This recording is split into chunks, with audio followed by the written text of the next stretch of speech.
오늘 주신 하나님의 말씀은 히브리서 9장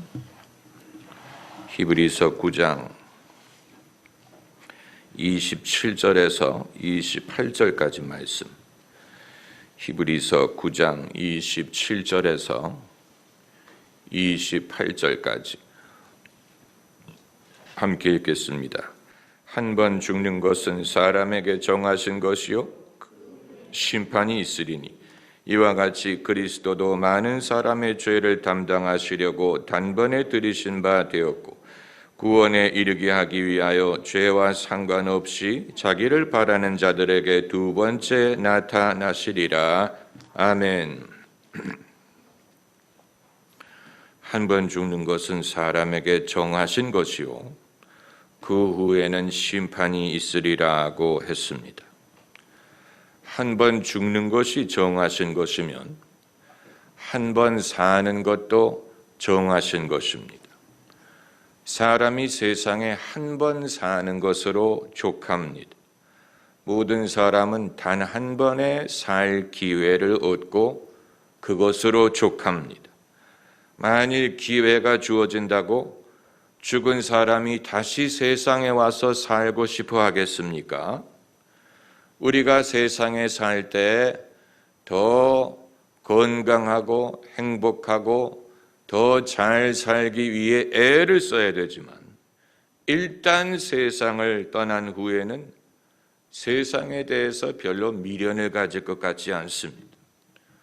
저희 아버님이 기저질환이 있으셔서 칠순을 넘기신 후에 오래 지나지 않아서 세상을 떠나셨지만 만일 저희 아버님이 세상에 다시 돌아오실 기회가 있더라도 당신이 그것을 환영하실 것 같지 않아요. 그것은 천국이 더 낫기 때문뿐만이 아니고 사람은 한 번 살아본 것으로 족하기 때문입니다. 당신이 아시던 세상은 이미 지나갔습니다. 당신의 때는 지나갔습니다. 당신이 아시던 분들 전부 다 세상을 떠나셨습니다. 혹시 돌아오시더라도 이제 더 이상 하실 일이 없어요. 또 돌아오신다고 하더라도 그것은 마치 어제 먹은 식사를 다시 하는 것과 같을 것입니다. 하나도 새삼스럽지 않고 여분일 것입니다. 당신의 에너지를 다 소진하셨어요. 더 이상의 에너지가 없는 것입니다. 저희 어머님이 몸이 급속도로 쇠약해지셔서 돌아가셨는데 이제 돌아가신 후에 이 세상에 더 이상 돌아오고 싶어 하실 것 같지 않고 더 이상의 미련을 갖고 계실 것 같지 않습니다. 당신은 하실 일을 다 하셨어요. 기도하시는 일, 또 믿음으로 가족들을 돌보는 일, 그 일을 다 하셨고 이제는 더 이상의 미련이 있으실 것 같지 않습니다. 인생은 한 번 살아본 것으로 족합니다. 만일 여러분이 초등학생 시절로 되돌아갈 수 있다면 되돌아가시겠습니까? 아니면 대학생 시절로 되돌아갈 수 있다면 되돌아가시겠습니까? 되돌아가겠다고 말씀하는 분도 계실 거예요. 그런데 세상을 다시 살 기회가 있는 게 아니고 그걸 되풀이하는 것이라면 여러분 되돌아가고 싶겠습니까? 음식은 한 번 먹는 것으로 족하지 그걸 다시 먹을 수 있는 건 아니에요. 그렇지 않습니까? 패기수가 결혼했다라는 영화가 있는데 그 영화 보면 주인공 남녀가 부부 사이였는데 어떻게 해서 과거로 돌아가게 됐어요. 과거로 돌아갔는데 다시 같은 사람과 결혼을 하게 됐다는 줄거리입니다. 과거로 돌아갔는데 어떻게 다시 똑같은 사람과 결혼을 하게 되느냐, 이게 그 영화의 줄거리인데 여러분 사람은 사실 한 번 살아본 것으로 족하고 사람과도 그렇고 배우자와도 그렇고 한 번 세상에 사는 것으로 족합니다. 하나님이 그렇게 만드셨어요. 살아있는 동안에는 최선을 다해야 되죠. 최선을 다해야 돼. 모든 일에 최선을 다해야 되지만 세상을 떠나게 되면 이승의 삶은 더 이상 미련이 없는 것입니다. 그 이유는 천국이 더 좋기 때문이기도 하지만 세상에서 져야 되는 짐은 두 번 질 필요가 있는 짐이 아니에요. 네. 성경이 운명이란 단어를 사용하지 않지만 만일 사람에게 운명이라는 것이 있다면 운명은 두 개가 아니고 한 개일 뿐입니다. 만일 두세 개의 운명이 있다면 그건 운명이 아니에요. 그렇다고 한 번 일어난 일이 불가피하다, 운명론적이다라는 말을 하는 건 아니지만 사람이 세상에 한 번 사는 것으로 그 사람의 운명은 소진된 것이라고 봐야 됩니다. 다 쓰고 버린 것 같아요.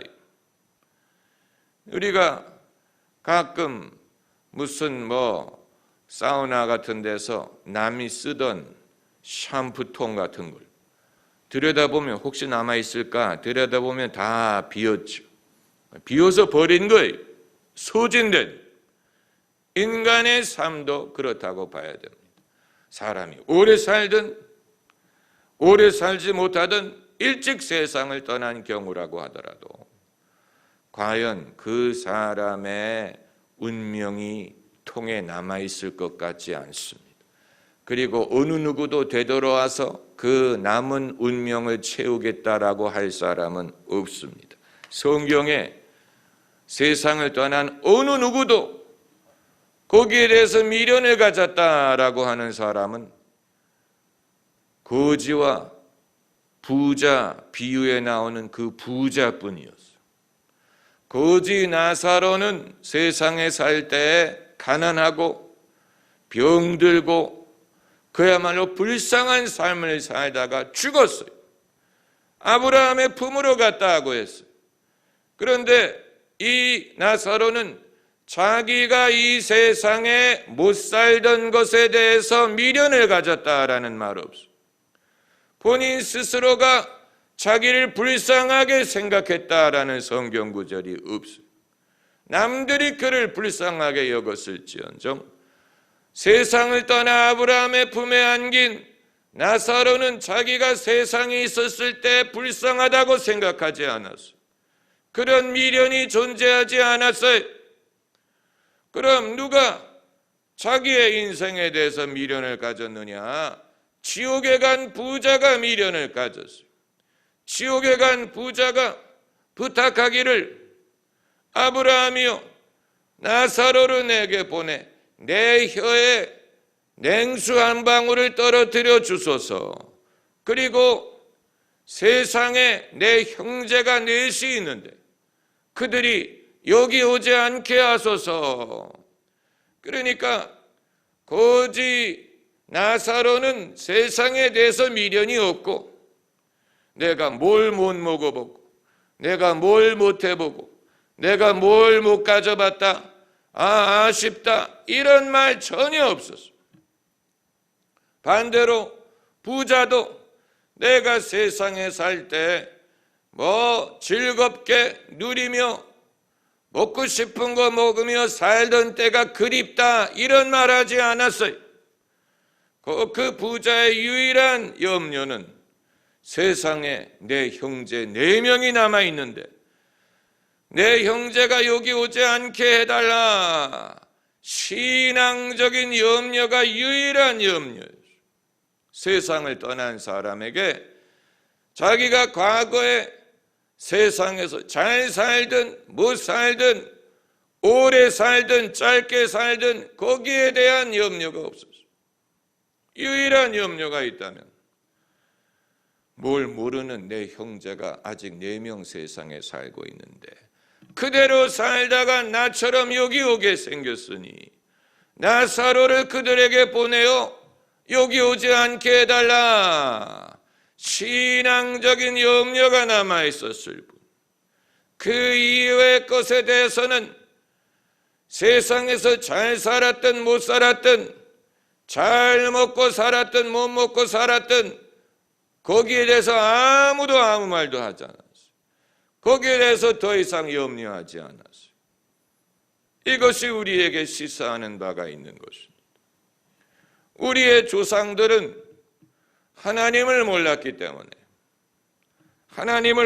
때문에 사람이 죽은 후에 금세에 대한 미련이 남아있으리라고 생각했어요. 거기에서 귀신이란 개념이 나온 것입니다.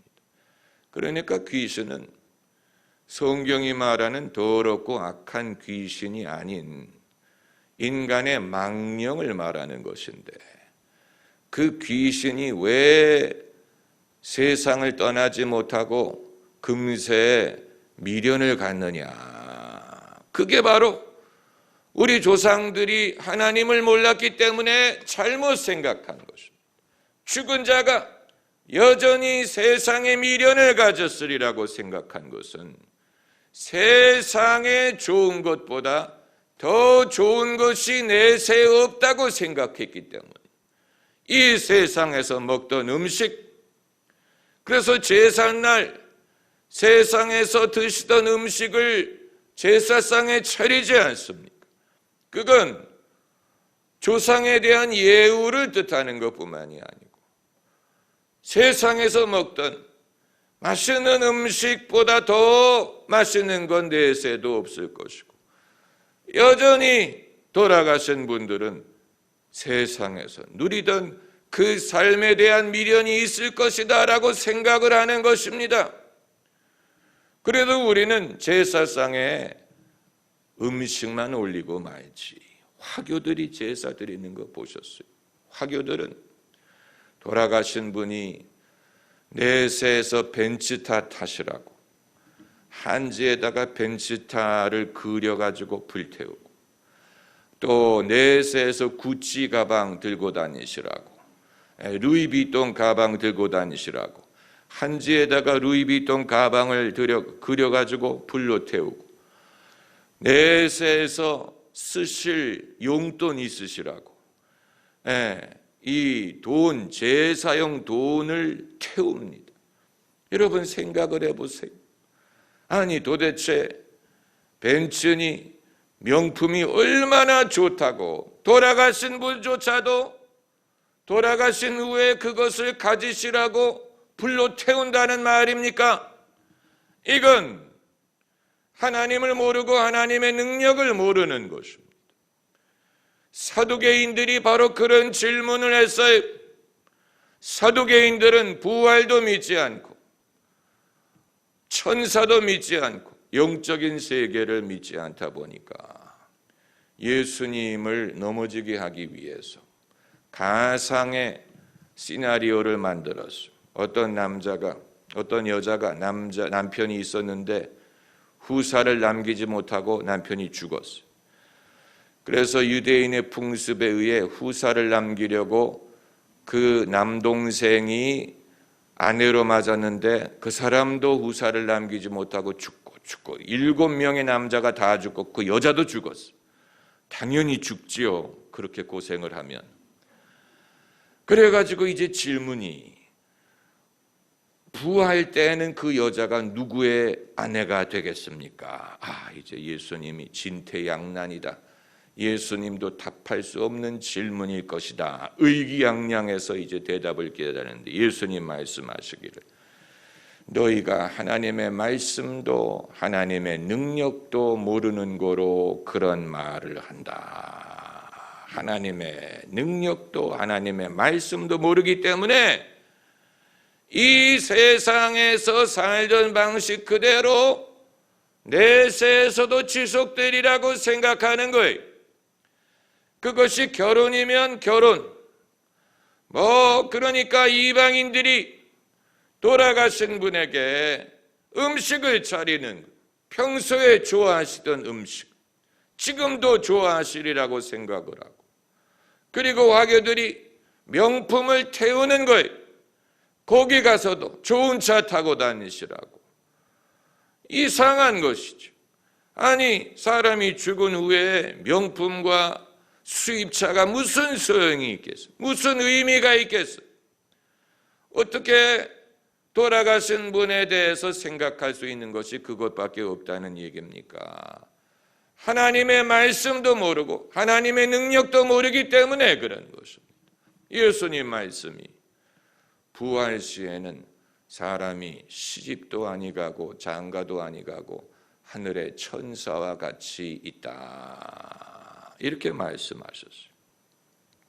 성경에 자기의 이 이승의 삶에 대해서 유일한 미련을 가졌다고 한 사람이 그 부자, 거지 나사로와 부자 비유에 나오는 그 부자분이에요. 나사로에게는 아무 미련도 없었어요. 그것뿐만이 아니고 하나님이 나사로에 대해서 불쌍히 여기셨다고 하지 않았어요. 세상에서 그렇게 못 살았어, 얼마나 고생이 많았어, 참 고생했다, 불쌍하다, 이런 위로를 주고받았다는 성경 구절이에요. 아브라함이 나사로에게 그런 말 하지 않았어요. 먹지도 못하고 얼마나 고생했냐. 이 나사로가 살고 있을 때는 그 몸의 헌대를 개들이 핥았다라고 했어요. 아마 불쌍하게 생각했다면 개들이 불쌍하게 생각했을 거예요. 그러나 아브라함의 품으로 갔더니 아브라함도 나사로를 불쌍하게 여기지 않고 어느 누구도 나사로 자신도 자기를 스스로 불쌍하다고 생각하지 않았어요. 유일하게 불쌍하다고 생각한 사람은 부자예요. 자기 자신을 불쌍하다고 생각하고 세상에 있는 내 형제에 대해서 염려한 것입니다. 그렇기 때문에 사람이 한 번 사는 것으로 족하기 때문에 우리는 먼저 간 분들을 불쌍히 생각할 필요가 없어요. 먼저 간 분들이 고생을 하셨을 수도 있고, 가난하게 살다 가셨을 수도 있고, 병 때문에 고생을 하셨을 수도 있지만 세상에 계셨을 때는 불쌍하다. 그러나 떠나가신 후에는 이제 이 삶은 끝난 거예요. 사람이 한 번 죽는 것은 정한 것이요 이후에는 심판이 있으리니 정하신 것은 끝났어요. 이제 그건 더 이상 염려할 필요가 없어요. 이제 염려해야 될 것은 심판이에요. 다가올 심판, 그거 염려해야지. 만일 심판 이전의 삶에 대해서 우리의 모든 관심이 거기에 쏠린다. 우리의 모든 관심이 어떻게 하면 더 오래 살고 건강하게 살고 잘 살고, 우리의 모든 관심이 거기에 있어서 그걸 기준으로 사람을 판단하고 누구는 잘 살았다느니 누구는 불쌍하다느니 이렇게 생각을 하게 된다면 그건 이후에 올 심판을 생각하지 않는 것입니다. 한 번 죽는 것은 정한 거예요. 부자든 가난한 사람이든 어차피 한 번 죽어요. 이제 관건은 이후에 오는 심판이에요. 거기에 대해서 생각을 해요. 부자가 불 속에 들어가서 염려한 게 바로 그 심판이었어요. 자기는 이미 심판을 받았지만 세상에 있는 내 형제가 그대로 살다가는 동일한 심판을 받게 될 텐데 심판에 대해서 염려한 거예요. 그래서 아브라함에게 나사로를 세상에 돌려보내달라. 죽은 자가 살아온 것을 보면 우리 형제들이 회개할 것이다. 그럴듯한 생각 아닙니까? 죽은 자가 살아오는 기적을 보면 다 믿을 것 아니냐. 그런데 아브라함이 거절했어요. 아니다. 그들에게 율법과 선지자가 있으니 율법과 선지자를 보고도 회개하지 않는 자는 죽은 자가 살아나더라도 회개하지 않을 것이다. 아주 중요한 말씀을 했어요. 그러니까 모든 사람이 회개하고 믿음을 가질 만한 기회는 다 공평하게 있는 거예요. 누구는 특별히 하나님이 무슨 기적을 경험하게 해서 회개하게 하시는 게 아니에요. 누구에게 더 큰 그런 혜택을 특권을 베푸시는 게 아니, 모든 사람에게는 믿을 만한 기회가 있어요. 모든 사람에게는 회개할 만한 기회가 있어요. 없었다고 생각하는 사람은 스스로 착각하는 거예요. 누구는 남들보다 기회가 더 많아서 잘 믿는 게 아니에요. 반대로 남들보다 기회가 없어서 믿지 못하는 것도 아니에요. 사람이 일평생 살면서 그 관심사가 오로지 먹고 마시고 즐기는 것, 그 많은 세월 동안에 그 모든 관심사를 거기에다가 기울이면서 살았는데, 만일 한 번이라도 신앙에 대해서 생각했다면 그렇게 살지 않았을 것입니다. 그러나 그 많은 세월 동안 한 번도 신앙에 대해서 생각하지 않았기 때문에 회개하지 않은 것이지, 하나님이 기회를 주지 않은 게 아니에요. 그 사실을 우리가 분명히 알아야 됩니다. 사람이 일평생 살면서 얼마나 많은 시간이 있어요. 얼마나 많은 시간을 깨어있고 생각하고 느끼고, 이런 걸 원하고 저런 걸 원하고, 이런 생각 저런 생각을 하면서 삽니까? 그런데 한 번도 신앙에 대한 생각이 그 마음을 스치지 않았다는 말입니까? 그 자체가 심판을 받아 마땅한 것이죠. 어떻게 그 오랜 세월 동안 이것저것을 생각하고 이것저것을 보면서 살았을 텐데 어떻게 한 번도 자기의 영혼에 대한 생각을 하지 않았느냐? 어떻게 그 생각이 그 마음을 스치지 않았느냐?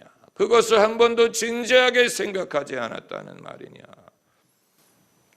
만약에 그러지 않았다면 나사로가 죽은 자가 살아 돌아온다고 해도 회개하리라는 보장이 없는 것입니다.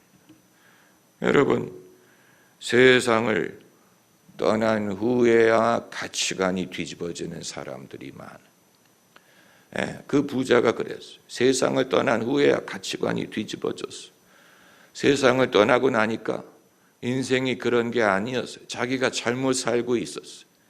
그래서 아직 살아있는 형제들에 대해서 염려한 것, 그건 가치관이 뒤집어졌기 때문에 이제야 비로소 알게 된 것인데, 이제 본인은 너무 늦었고 살아있는 사람들이 너무 늦지 않기를 바라는 마음을 갖게 된 것을 보면 그때 가서 깨닫는다는 말이 되는 것이죠. 그때 가서 깨닫는. 여러분, 이 모든 것은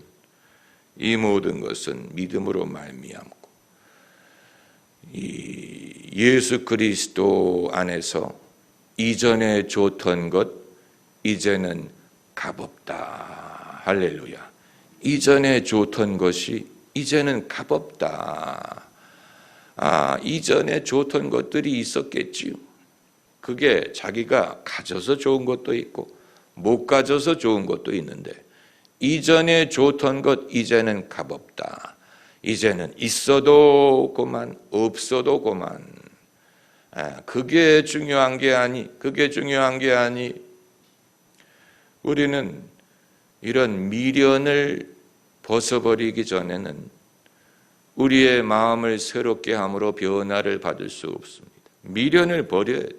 사람들을 자꾸만 과거로 끌고 과거의 생각으로 끌고 가는 것이 그의 미련, 믿음으로 사는 것을 끊임없이 방해하는 것이 미련, 세상에 대한 미련, 육신에 대한 미련.